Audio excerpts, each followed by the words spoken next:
Prince Charles, at one time the most sought-after bachelor in the world. Quite a lot of young ladies thought they might fancy themselves as queen. He certainly made the most of his playboy image. Here was the action man prince, and here were a list of very glamorous young women in his company. As heir to the throne, the future of the monarchy was in his hands. Charles had one task: to find the wife who would become the future Queen of England and who would produce an heir. And his choice of wife paramount. They didn't want any scandal, they didn't want any shame. But his journey has been far from smooth. He was regarded as being a bit of a liability because he was in and out of too many beds. Time was ticking, and the world was watching to see who he'd choose. From a romance with his future sister-in-law. I think Sarah would have been right up there as a possible bride. And a marriage proposal to his second cousin. He knew that she would be a suitable match. It would have been a dynastic marriage that pleased everyone. How hard was it to find the perfect bride? How would the monarchy look today if he had chosen differently? And what was it about these women that made them serious contenders? Heartache, infidelity, and romance. These are the women who could have been queen.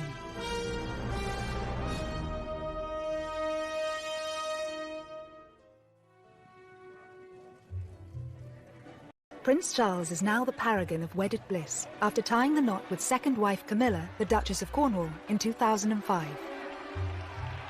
Charles and Camilla's relationship today is serious, committed, stable, and a loving partnership. I think he was always in love with Camilla. He needed her companionship in his life, and he wasn't happy until he had it. Whilst the title Camilla will take is still a cause for debate, one thing is for sure. When Charles finally accedes to the throne, she will be by his side. But Charles's search to find his future queen has been far from easy. Before marrying his first wife, Lady Diana Spencer, the prince spent over a decade hunting for the right woman. Prince Charles found it very easy to find girlfriends to have fun with. He found it very difficult to find a young lady who he could actually marry. Charles set himself a deadline at age 30 to marry. He always knew he would be under immense pressure to choose the perfect bride. In a 1969 interview, he spoke passionately about the challenges of finding her. In my position, you're going to marry somebody who perhaps one day is going to become queen. And you've got to choose somebody very carefully, I think, who could fulfill this particular role. Because people like you, perhaps, would expect quite a lot from him, almost from childhood, that the chief task of his life was to carry on the dynasty successfully. So he had to get the right woman. There were strict criteria that any potential bride would have to meet. You needed to be aristocratic, able to gain the approval of the Queen herself, not a Catholic, not divorced, and an actual virgin. It was an absolute necessity that Charles should marry someone who had not had any other relationships with men. The phrase was she had to be Virgo intacta. These requirements were being placed on Charles in the 70s, in the age of the sexual revolution. I think it's probably right to say that in Charles's social circle, virgins were about as rare as mermaids. Charged with an almost impossible task, Charles's search was also set to play out under the watchful eye of the world's media. All he needed to do was walk across a polo lawn with a woman, and suddenly she was named in the press as his current girlfriend, future wife, future queen. Whilst dozens of women hit the headlines, who were the most notable to win Charles's affections, and which of them were closest to becoming queen consort? Rumoured first love Lucia Santa Cruz was introduced to the shy 20-year-old prince at Cambridge University by former politician and the master of Trinity College, R.A. Butler. Lucia was working for Rab Butler, helping him with his memoirs and his research. She was the daughter of the Chilean ambassador. I think Lucia was someone to whom anyone would be attracted. You know, beautiful brunette, I think quite petite, but an absolute, a brain. She was about 5 years older than Charles. She was very worldly. She spoke several languages. She had her own life. And according to everyone, Charles was immediately smitten. With this amazing young woman, Charles was said to have embarked on his very first love affair. it was a physical relationship because Rab Butler's wife has said rather oddly that Charles had been able to cut his teeth on Lucia, which is a horrible way of putting it. But I think basically what she was saying was that, you know, she was sexually experienced, and that was a good thing for Charles, who was a complete innocent. He was younger than his age, and this was true in a sexual sense as well. He'd had no early experience with women. I think his eyes opened to the great possibilities that there were out there. Whilst Lucia is regarded by many as Prince Charles' first serious girlfriend, was she ever a contender for Queen? Lucia could never have been a serious contender for marriage with Charles. I mean, Charles was simply too young, and I, doubt she'd have been interested. But of course, She was Catholic. As heir to the throne and the future head of the Church of England, he could not marry a Roman Catholic. So Lucia was never going to be in the running because of that. As future king, Charles would have to favour duty over passion. It's said that Lucia still remains good friends with Charles to this day, and it's widely reported that she even played matchmaker for his next serious relationship with Camilla Shand, one that would ultimately change the course of his life. she was living in the same block of flats as Camilla and said to Charles, you have to meet this girl. She's, almost the perfect person for you. Camilla was everything that Lucia was, and more, because she was English, she knew the royal family, she moved in the same circles, and she had the same strength, the same motherly qualities that Lucia had, but she had them, to an even greater extent. She's quite bold, quite racy sense of humour. She's not shy at all. If you're Prince Charles, who's a bit more sort of introverted, Camilla's qualities are extremely alluring. Plus, she's tough, and I think he likes strong women. Camilla's family history also featured a scandalous royal love affair that she was said to have enjoyed telling Charles about when they first met. She said, my great-grandmother was mistress to your great-great-grandfather, Edward VII. So how about it? Meaning, why don't we do the same thing? You can easily imagine Camilla saying that and meaning it with a laugh. Camilla completely took over him, physically, mentally, emotionally. I think there's no question that Charles's love for Camilla was greater than her for him. Her heart, I think, at that stage was really given to Andrew Parker Bowles. She was always more attracted to Andrew. Andrew was much sexier because he didn't have this slightly sort of vulnerable, weak, timid character that Charles had. But in the summer of 1972, whilst Andrew Parker Bowles was away for 6 months of army service, Charles and Camilla enjoyed a romance. She knew that Andrew Parker Bowles had been serially unfaithful to her and had carried on with all sorts of other women, including many of her own friends. And this was a bit of payback on Camilla's part. And boy, what a person to pay back your erring boyfriend with, and the heir to the throne. Despite his depth of feeling, Charles didn't propose to Camilla at this time. But would she have been a suitable contender for future Queen Consort had he followed his heart? Never mind the questions of Charles's age and Camilla's affection for Andrew Parker Bowles. There was one other huge problem. Camilla, who'd been around on the dating scene for several years, might just have been a little too racy for royal taste at that time. Camilla's great as a family. In late 1972, Charles and Camilla's short-lived relationship was placed on hold when the prince's naval obligations led to a tour of duty in the Caribbean. But Charles was to be left heartbroken by Camilla's next move. A week before Andrew and Camilla married, Charles begged her to call it off, but it was too late.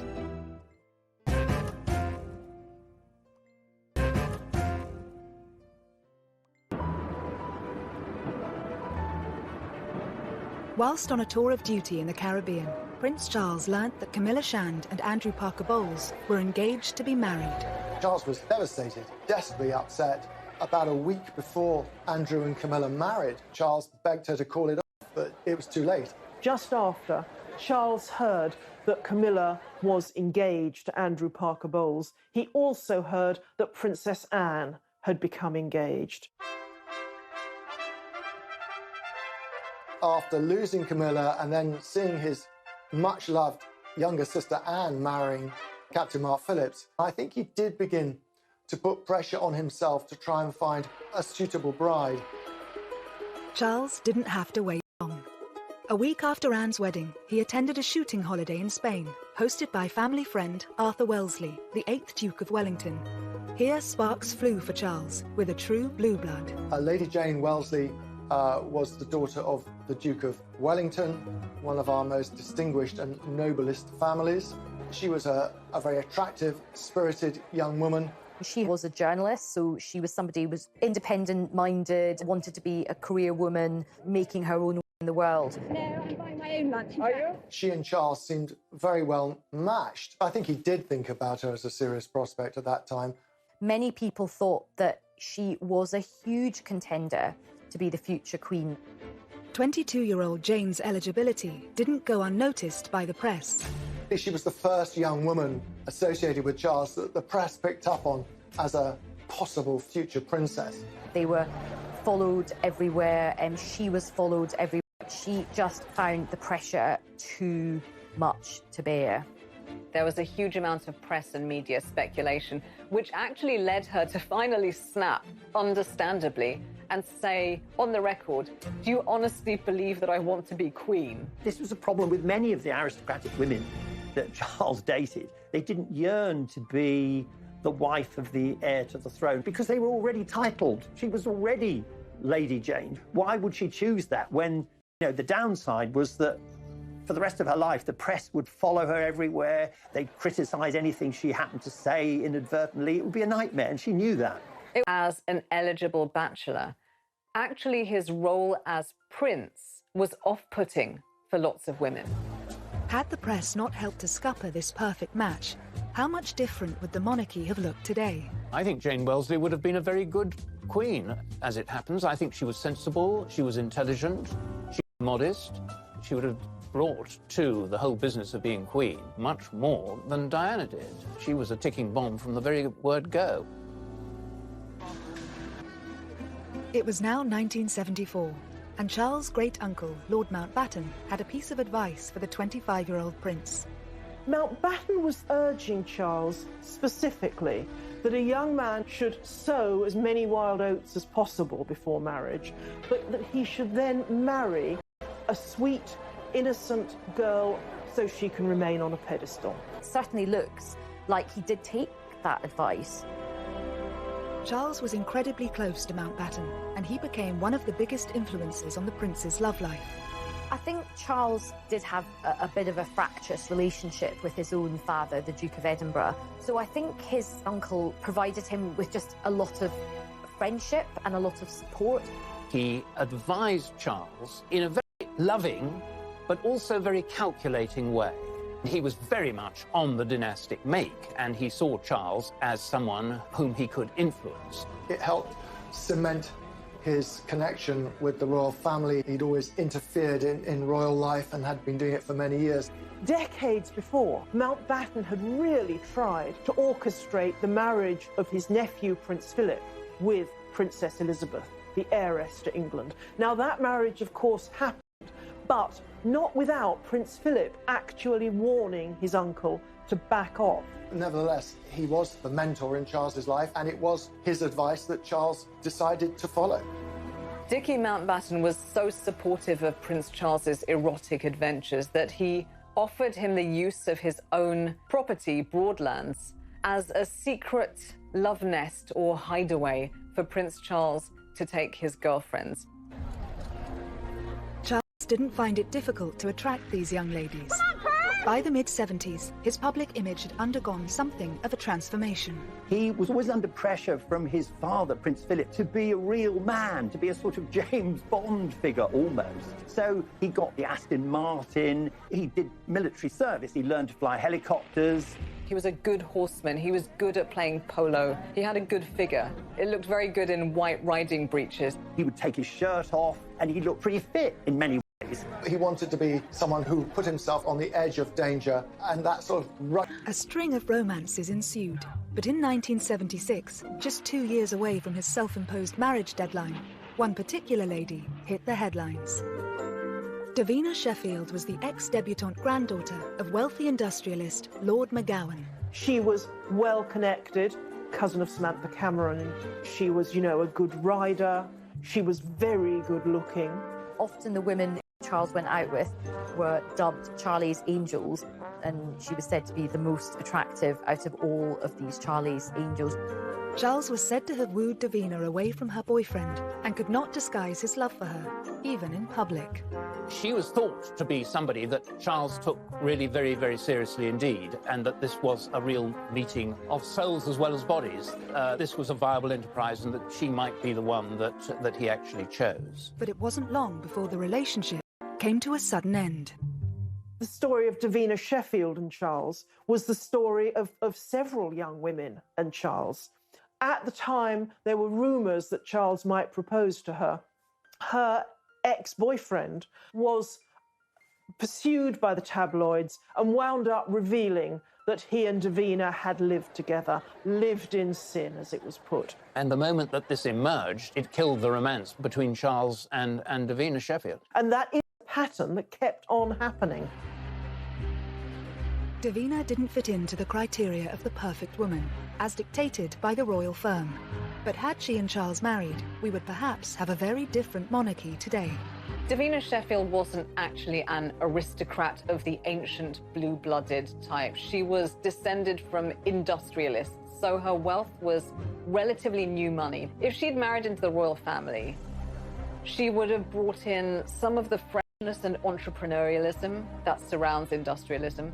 She would be quite a breath of fresh air, much as Meghan was supposed to be when she married Harry. There's scope in the monarchy for blowing away some of the cobwebs. As his 29th birthday approached, Charles felt an increasing sense of urgency to get married, and his next significant relationship saw a return to a woman of breeding. Like Lady Jane before her, Lady Sarah Spencer hailed from elite aristocracy. The 22-year-old daughter of the 8th Earl Spencer, she was also Diana's older sister. Lady Sarah Spencer came from exactly the correct lineage to marry Prince Charles. Sarah, from an early age, had been brought up on the edge of the Sandringham estate. Even her grandmothers were ladies-in-waiting to the Queen Mother. And of course, the Spencers had been intertwined with the royal family forever.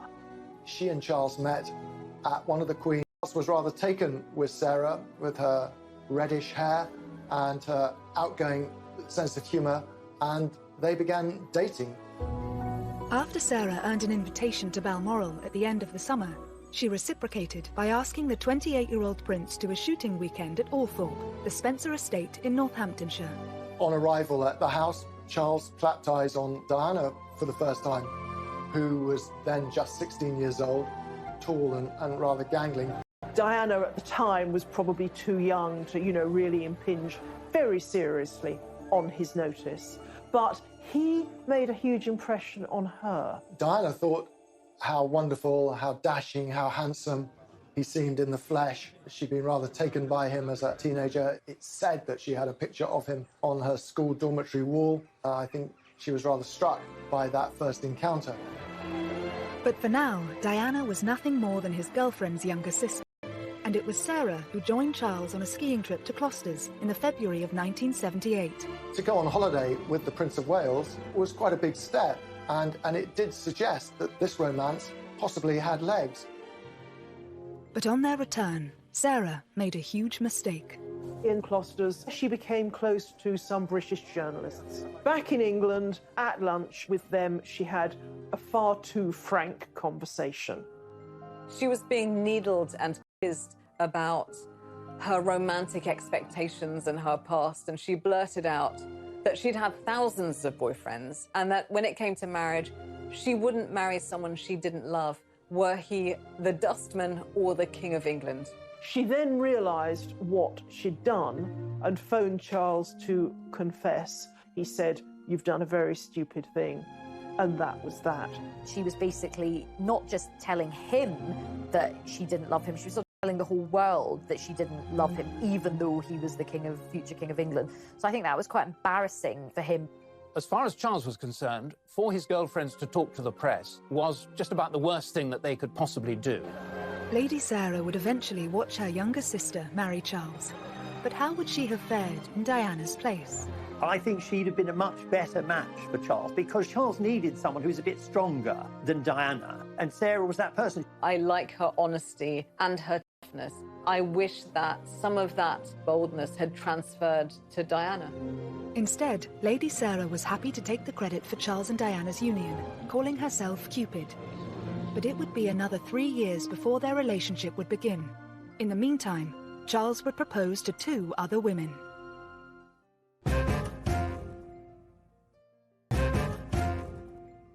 Bree, dating a string of eligible young women. He's beautiful. Years earlier, he told the press he wanted to be happily married by the time he was 30.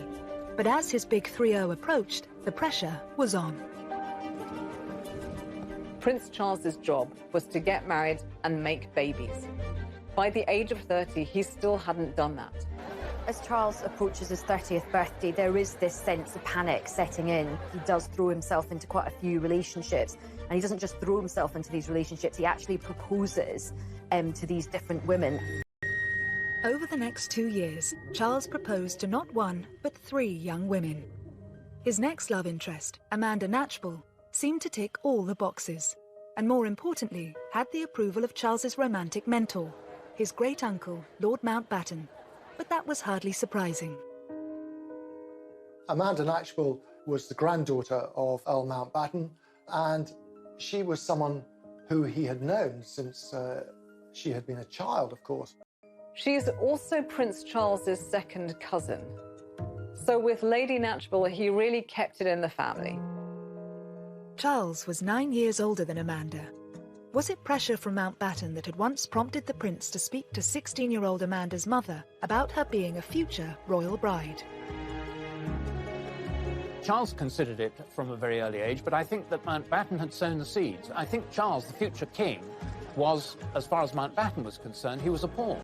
He was a pawn in the dynastic game, and he was a pawn that he hoped would go down the board and become a king, and that king would have as his queen Amanda.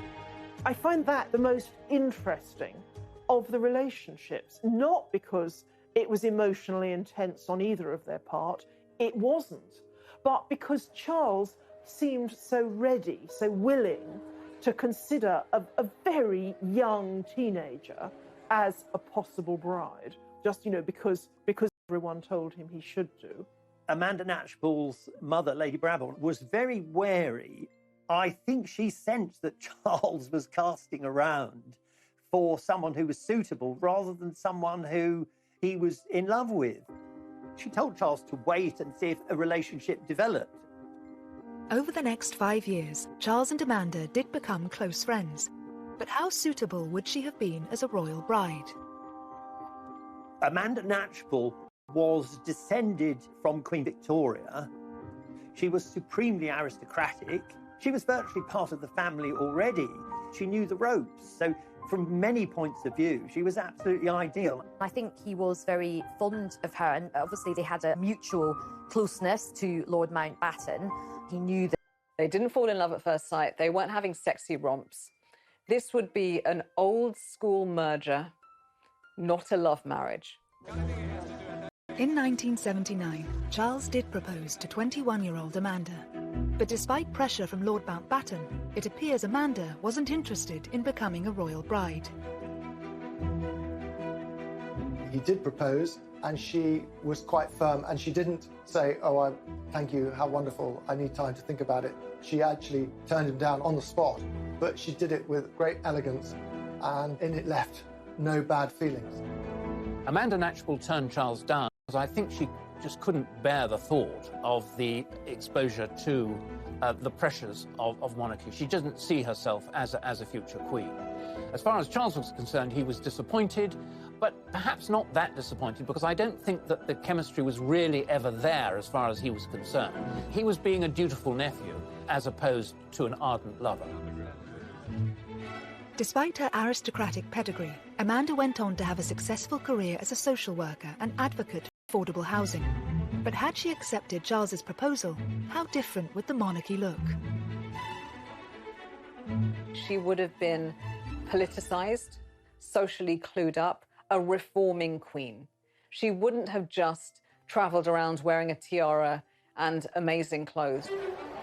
After Lady Amanda's rejection, it seems Charles didn't hang around, because shortly afterwards he was seeing another heiress, Anna Wallis.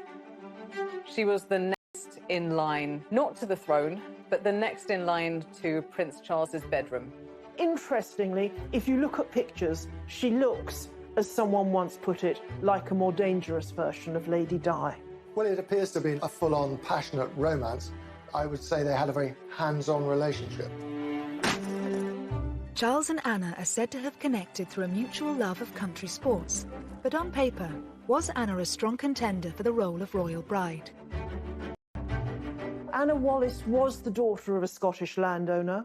So in one sense, she looked really quite suitable. She was horse mad, hunting mad.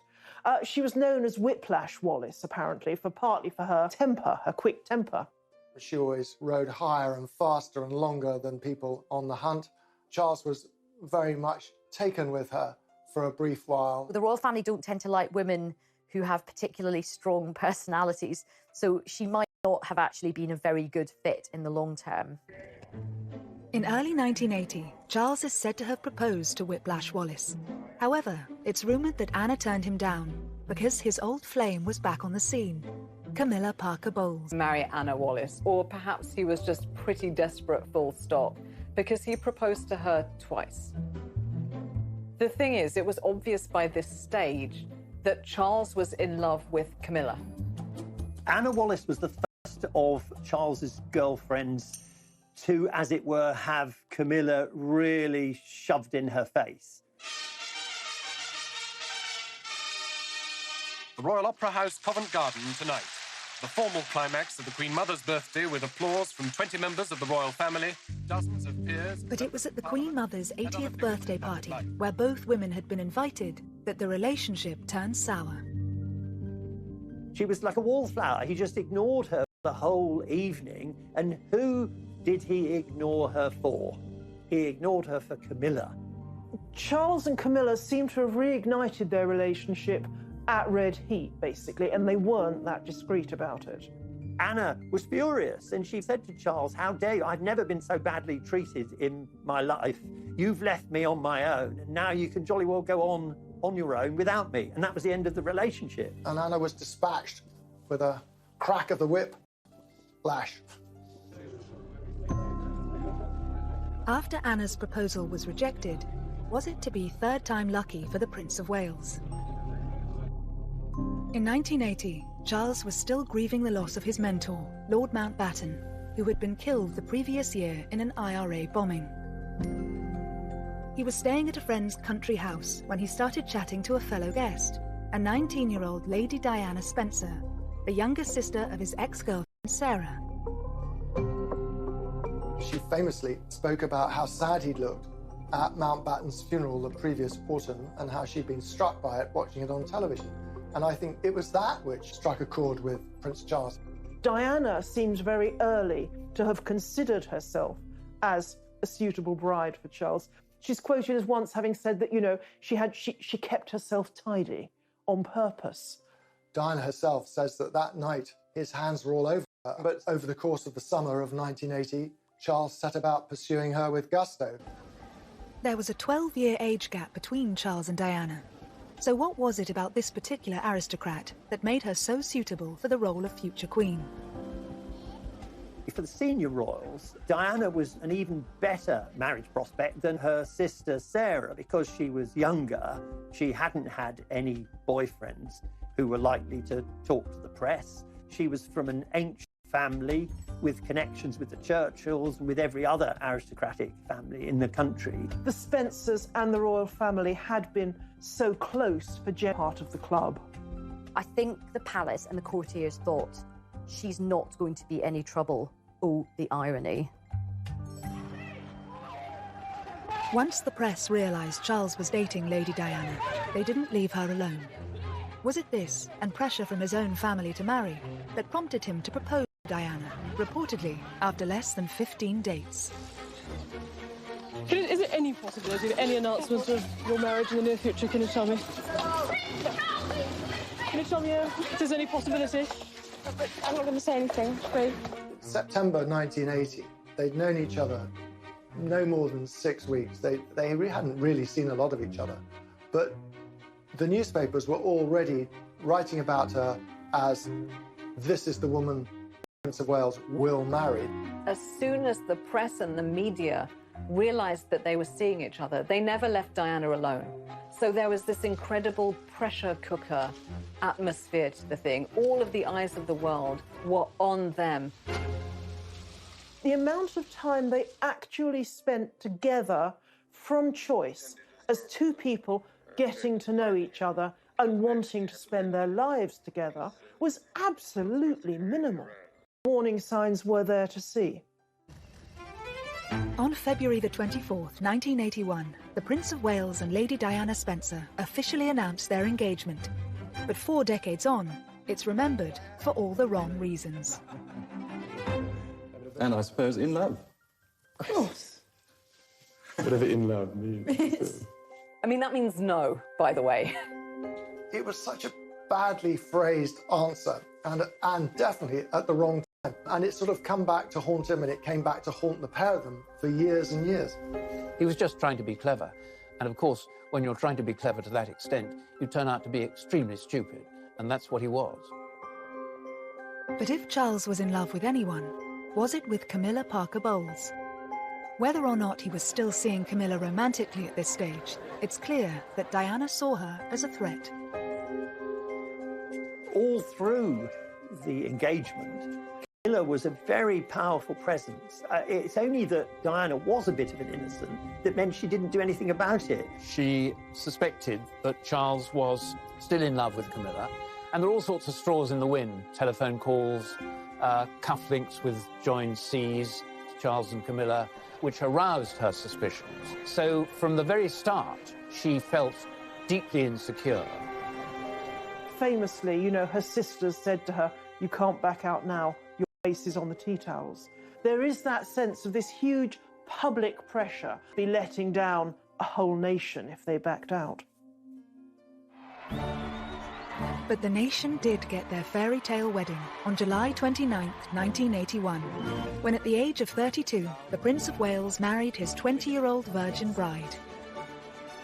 I pronounce that they be man and wife together, in the name of the Father, and of the Son, and of the Holy Ghost.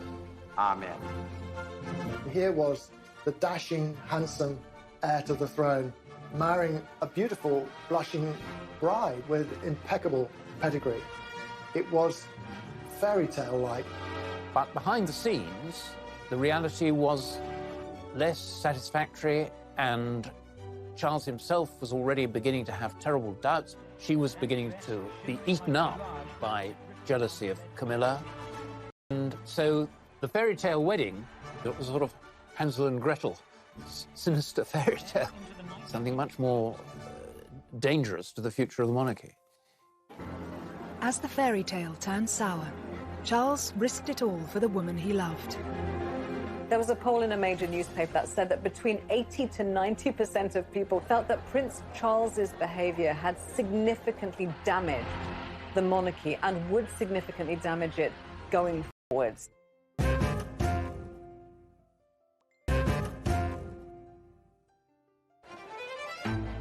At the start of the 1980s, as far as the world was concerned, Prince Charles had got his fairy tale princess, his happy ever after.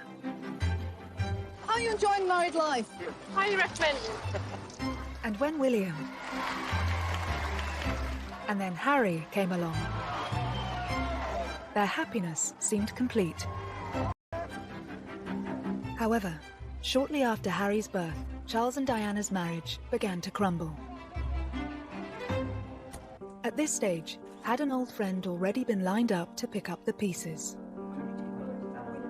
He reached out to Camilla again as a source of comfort, and Camilla stepped in as a friend initially, for sure, to start with, to bolster his confidence. But at some stage, you know, they became intimate again. Charles probably thought at that stage, well, lots of kings have had mistresses, I shall have a mistress, and that's what Camilla will be, and that will be very happy, and Di will have to take it. But of course she wouldn't take it. Over the next few years, as Charles and Diana grew more distant, he and Camilla became closer. But it wasn't until 1992 that the royal couple announced their separation, with more and more damaging details about their personal lives hitting the headlines, including the infamous Camilla Gate tape. It was transcript of an alleged conversation between the Prince of Wales and Camilla Parker Bowles. As the reputation of the monarchy took a battering, it was clear most of the country was Team Di, and Charles and his mistress were vilified. The public were absolutely furious as the marriage of Charles and Diana broke down, and they began to wash their dirty linen in public because people felt, and quite understandably, that Charles was in the wrong. There was a poll in a major newspaper at the time that said that between 80 to 90% of people who'd been consulted felt that Prince Charles's behaviour had significantly damaged the monarchy and would significantly damage it going forwards. But it was clear that Charles was not prepared to give up Camilla. However, in 1997, a tragedy struck that shocked the world and shook the foundations of the monarchy. We have reports in Paris that Diana, Princess of Wales, has been killed in a car accident. Following the fallout from Diana's death, would it now prove impossible for Camilla ever to take her place by Charles's side? At one stage, after Diana died, Camilla didn't leave her house because she was so unpopular. She thought she'd be hissed and stoned and booed. They kept their heads down, but they kept faith with each other. Their relationship continued, and I think quite a lot of people eventually just thought, you know what, they clearly love each other. They're soulmates. There was a concerted effort, a very, very strong PR effort to rehabilitate Camilla. And I think the change occurred, you know, it occurred over the years. In 1999, 2 years after Diana's death, Charles and Camilla made their first public appearance together. They're telling the world we're a couple, and you better accept it. Despite going public as a couple, why did Charles wait another 6 years before marrying the woman he'd loved for more than 3 decades? He was basically marrying his dead wife's nemesis, so I can understand why he was probably cautious about it, but I think they handled it very skillfully and very sensitively, and so when they were ready to get married, the public were not just okay about it, the public actually were very warm towards the couple. What changed, of course, was his parents' intervention. They had been none too keen on Camilla for a long time, but there was a pressing argument that the Prince of Wales should have a wife because Charles could come to the throne with a mistress but no wife, and it would be quite difficult for him. Ceremony. As head of the Church of England, the Queen did not attend. But she and hundreds of other guests were at the blessing afterwards, held at St George's Chapel, Windsor. What was nice about it was the contrast between Prince Charles at his first wedding, which was something out of a sort of Disney movie with his Disney princess. This was so different. They looked really happy. They just looked like they belonged together. He'd finally got a ring on her finger and she was finally his wife. And it did feel like the whole country had come to the end of this most epic of romantic journeys. As far as Charles is concerned, Camilla is his perfect partner. But on paper, the divorcee Duchess is far from the perfect royal bride. So what will she bring to the monarchy? It's interesting because the question of a Queen Camilla would once have seemed utterly outrageous. But behind the scenes, it is said that Charles, understandably, wants his wife to be queen. It is perfectly apparent that Charles is at once happier and more stable, more forthcoming with her by his side. Camilla now, I think, is probably as close as you can get to being the perfect consort and perfect royal wife, because she will never complain. She's very measured. Prince Charles' love life has certainly been colourful. He searched far and wide for the ideal bride. But had he followed his heart sooner, rather than his head, would his romantic journey have been completely different? The woman that Charles ultimately married and found true, lasting, mature happiness and friendship with is exactly the type of person who, 3 decades earlier, he would have rejected immediately as queen. Charlie's Angels, as they were called, I think they've been very important in making him realise that actually hunting for the perfect person is not a good idea, because if you're actually out there desperately looking, you make mistakes, you try too hard. And so I think he's learned that the grass is not always greener, and he was always better off with the first woman he loved anyway.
able to gain the approval of the Queen herself, not a Catholic, not divorced, and an actual virgin. It was an absolute necessity that Charles should marry someone who had not had any other relationships with men.